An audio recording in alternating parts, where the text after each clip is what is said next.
This is what Israel does. Israel kills voices. Israel kills righteousness. Israel kills journalists. Israel kills everyone. Pakistan इंसाफ का और शांति का नया मसीहा बन गया है। मैंने प्रवीण साहनी जी से बातचीत की थी इस बारे में कि पाकिस्तान को क्यों एक डेस्टिनेशन के तरह से चुना जा रहा है। तो अलग अलग जो देश हैं उनके विदेश मंत्री इस्लामाबाद पहुंच रहे हैं। रविवार और सोमवार दोनों दिन ये बातचीत जारी रहेगी। अमेरिका का हमला भी लगातार जारी है। 10 दिनों के डोनाल्ड ट्रंप ने कहा कि 10 दिनों की ये बंदिश या 10 दिनों की मोहलत मिल रही है। कोई मोहलत नहीं है।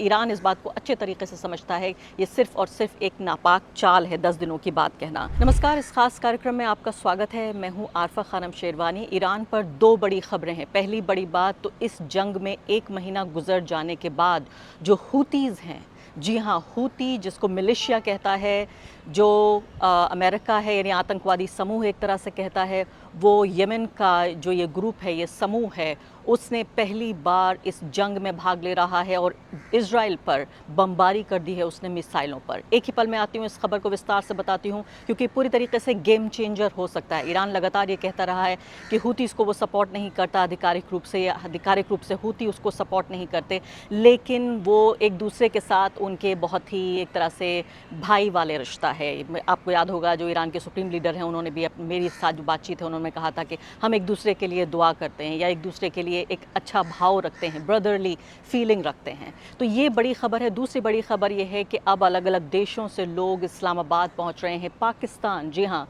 पाकिस्तान इंसाफ का और शांति का नया मसीहा बन गया है।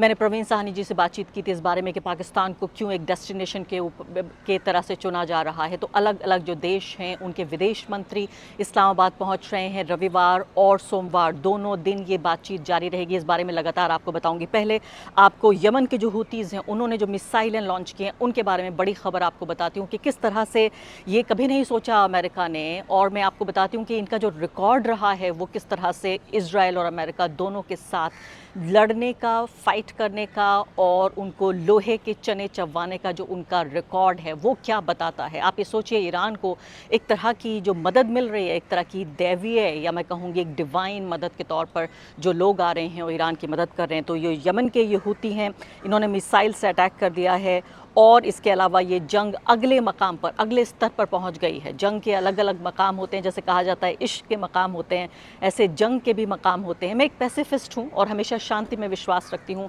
लेकिन इस जंग में आप देख रहे होंगे कि मैं नैतिक रूप से ईरान के साथ हूं, क्योंकि मुझे लगता है कि ईरान के ज़रिए शुरू की गई जंग नहीं है। अक्सर इस डिस्क्लेमर को मैं आपके सामने बताती हूँ कि मैं जंग के ख़िलाफ़ हूँ और मैं शांतिवादी हूँ, मैं महात्मा गांधी की फॉलोवर हूँ, लेकिन जब किसी के ऊपर जंग थोपी जाए तो ये उसका फ़र्ज़ है, ये उसका धर्म है कि उस जंग को वो लड़े और अपने नागरिकों की रक्षा करे।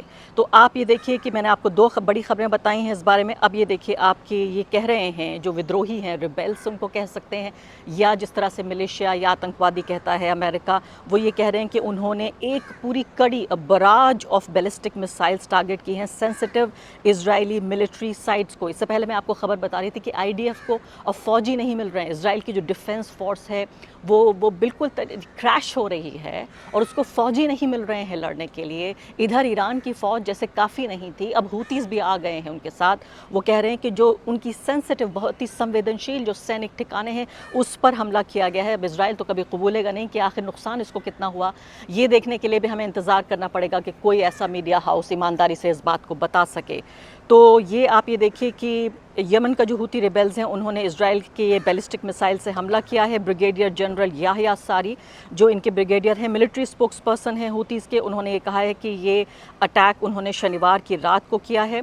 अल मसीरा सैटेलाइट टेलीविज़न को ये बात बताई और ये जो स्ट्राइक्स हैं वो जारी रहेंगी जब तक के ऑब्जेक्टिव्स अचीव नहीं होंगे, यानी ईरान जब तक जीत नहीं जाता तब तक ये होता रहेगा। और उन्होंने कहा कि तमाम तरह से जो अग्रेशन है, तमाम फ्रंट्स पर जो रेजिस्टेंस है, जो प्रतिरोध है, वो जारी रहेगा। सारी ने इस बात को कहा। जो इजरायली मिलिट्री है उसने कहा कि एक मिसाइल कम से कम उसने इंटरसेप्ट की है, यानी उस मिसाइल को पकड़ लिया और उसको ध्वस्त भी कर दिया। तो जो बराज का मैं जिक्र कर रही हूँ, यानी कई मिसाइलें, तो उनमें से अगर एक को इंटरसेप्ट किया है और पकड़ लिया है तो बाकी मिसाइलों का क्या हो रहा है ये भी हमें बताया इजराइल कम से कम। इसके अलावा आप ये देखिए कि जो पूरी तरीके से जो उन्होंने कहा कि एक तरह का स्टेटमेंट ये दिया कि जो मिडल ईस्ट है, आप ये देखिए ऑलरेडी हम ये देख रहे हैं कि जो उनकी इकोनॉमी है उसको भारी नुकसान पहुंच रहा है, और हुतीज़ के इसमें शामिल होने के बाद मैंने कहा कि जंग अगले स्तर पर पहुंच रही है। ये जंग नीचे नहीं आ रही है, इस्लामाबाद में बातचीत हो रही है वो अलग बात है, लेकिन ये जंग लगातार जारी है क्योंकि इजराइल के हमले लगातार जारी हैं, अमेरिका का हमला भी लगातार जारी है। 10 दिनों के डोनाल्ड ट्रंप ने कहा कि 10 दिनों की ये बंदिश या 10 दिनों की मोहलत मिल रही है, कोई मोहलत नहीं है। ईरान इस बात को अच्छे तरीके से समझता है, ये सिर्फ और सिर्फ एक नापाक चाल है 10 दिनों की बात कहना। तो 2014 से यमन की जो राजधानी है सना, उस पर इन लोगों का कब्ज़ा है। यानी ऐसा नहीं है कि यमन की जो पूरी सरकार है उसको ये कंट्रोल करते हैं, लेकिन जो राजधानी है 2014 से 12 साल से इनका कब्ज़ा है, और अभी तक इस जंग से ये दूर रहे थे। और ये मिलिशिया का जो अटैक है ये शिपिंग वेसल्स पे हुआ। इजराइल हमास की जो वॉर चल रही थी, या मैं कहूँगी जो गाज़ा पर जो एक ऑनस्लॉट था इजराइल का, उस दौरान भी इजराइल के जो वेसल्स थे उन पर हमला किया गया था इनके ज़रिए। और आपको ये अच्छी तरह याद है कि किस तरह से उस वक्त भी पूरा जो रेड सी का जो इलाका है उसमें जो टर्बुलेंस था, उसमें जो पूरी एक जंगी गतिविधियाँ थीं वो किस तरह से अपने शबाब पर पहुँच गई थीं। और ये वो जो रेड सी का पूरा इलाका है, आप सोचिए 1 ट्रिलियन जो डॉलर्स हैं हर साल उससे यहाँ से सामान गुजरता है, 1 ट्रिलियन डॉलर का। अब इसके बाद मैं आगे बढ़ती हूँ और आपको बताती हूँ कि किस तरह से 100 जो मर्चेंट वेसल्स थे, मिसाइल्स और ड्रोन्स को ले जा रहे थे, वो उस शिप्स को उन्होंने डुबा दिया था। ये घटना है नवंबर 2023 से जनवरी 2025 की। और 2024 में जो डोनाल्ड ट्रंप हैं उनके एडमिनिस्ट्रेशन ने हुतीज़ के ऊपर ये स्ट्राइक्स भी लॉन्च की थी, उनके ऊपर हमला भी किया था। ये भी आपको याद होगा, ये ख़बर जो अपने आप में एक तरह से बहुत ही मैं कहूँगी एक धार्मिक नारेबाजी करते हुए, इस तरह के नारेबाजी करते हुए डोनाल्ड ट्रंप ने ये अटैक किया था। तो ये पूरे साल का जो मैंने आपको ब्यौरा दिया है, देखिए यानी हुतीज़ किस तरह से, उनकी क्षमता क्या है, उनकी कैपेबिलिटी क्या है, इस बात को अच्छे तरीके से समझिए। तो अब यहाँ पर हम ये देख रहे हैं कि किस तरह से ये पूरा एक इकोनॉमिक तो एक झटका है ही इस पूरी खाड़ी के लिए, लेकिन मैं आपको ये भी चाहती हूँ कि मैं याद दिलाऊँ और एक हिस्सा ज़रूर इस्तेमाल करूँ कि पाकिस्तान को आखिर इस बातचीत के लिए क्यों चुना जा रहा है, क्यों जो पाकिस्तान में जो अधिकारी हैं अब फ़िलहाल वो ये कह रहे हैं, और विदेश मंत्री पाकिस्तान के, वो इस पूरी बातचीत को लीड करेंगे, उसका नेतृत्व करेंगे, और वो ये कह रहे हैं कि तमाम तरह के मुद्दों पर बातचीत होगी, और सबसे बड़ी जो हमारी कोशिश होगी वो डी एस्केलेट करना होगी टेंशन को। यानी ये जो पूरा तनाव इस इलाके में है, जो बमबारी हो रही है, जो युद्ध हो रहा है, उसको डी एस्केलेट यानी उसके स्तर को कम किया जाए। मैं चाहती हूँ आप प्रवीण साहनी को सुनिए। पाकिस्तान ये कहाँ से आया, कैसे पाकिस्तान का दखल यहाँ पर हो रहा है? देखिए, ऐसा है कि ऑपरेशन सिंदूर जब हुआ था उसके बाद से पाकिस्तान की जियोपॉलिटिकल प्रोफाइल बढ़ गई थी बहुत ज्यादा। पाकिस्तान एक इकलौता कंट्री है जिसके रिश्ते तीनों बड़ी ताकतों के साथ नॉर्मल है और अच्छे हैं। चीन के साथ अच्छे हैं बहुत, वो तो है ही है। अमेरिका के साथ उनके रिश्ते बहुत अच्छे हैं।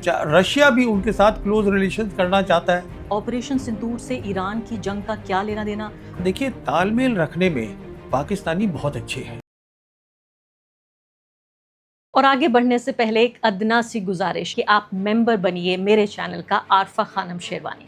अगर आप मेंबर बनते हैं, आपके समर्थन से आप मेरा हाथ मजबूत करेंगे, इतना मजबूत कि मैं सत्ता का कॉलर पकड़ के सवाल पूछ सकूंगी, और जो हमारे समुदाय में हाशिए के जो तबके हैं उनकी आवाज़ उठा सकूंगी। आप यकीन जानिए, आपका एक छोटा सा सहयोग मेरे लिए इतना बड़ा होगा जिसके लिए आप अंदाज़ा भी नहीं लगा सकते। उन्होंने बताया कि क्या वजह रही, आखिर क्यों पाकिस्तान को उसमें चुना गया। इस वीडियो के आखिर में मैं चाहती हूँ कि मैं जो फातिमा फतूनी है, जो पत्रकार रिपोर्ट कर रही थी लेबनान से, उन पत्रकार को हद की हत्या कर दी गई है, और इस जंग में पिछले 48 घंटे में 2 पत्रकारों की हत्या की गई है।